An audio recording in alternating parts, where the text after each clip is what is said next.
जब मैं बच्चा था तभी से बाबा जी ने मेरी आत्मा पर एक अकल्पनीय प्रभाव छोड़ा था। पता नहीं क्यों, और मुझे कोई मतलब भी नहीं था इससे। मैं सिर्फ ये जानता था कि उनके बारे में बात करना और उनकी कथाएं सुनना अच्छा लगता था। अपने विवाह के शुरुआती दिनों में मैं अपनी पत्नी से महाराज जी के विषय में बातें किया करता था। कहीं आगे चलकर हम अपनी अपनी ज़िंदगी में इतने व्यस्त हो गए कि महाराज जी का विचार आना भी बंद हो गया था। मुझे याद ही नहीं आता कि ऐसा कब से और क्यों हुआ था, लेकिन 1982 और 1998 में उनके बारे में कुछ भी याद नहीं कर पाता हूँ। मुझे कभी ध्यान भी नहीं आया कि ऐसा हो चुका है।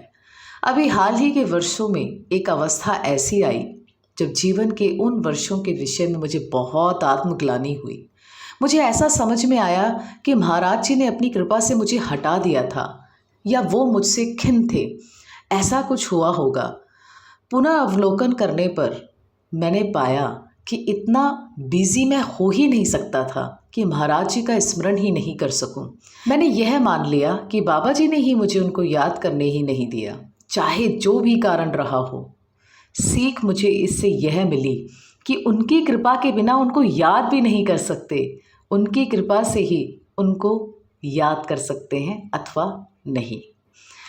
तो यही एक सच है, किसी की भक्ति को सफल होने में समय भले ही लग जाता है, लेकिन आपका मन कितना साफ है वो देखा जाता है। चाहे भक्ति आप हजारों देवी देवताओं की कर लो, लेकिन करो तो दिल से और एक साफ मन से करो, क्योंकि ये बात बिल्कुल सच है। इस बात में 100% सच्चाई है कि भगवान भी हमें अपनी मर्जी के बिना याद भी नहीं करने देते और अपनी मर्जी के बिना अपने दर्शन भी नहीं करने देते।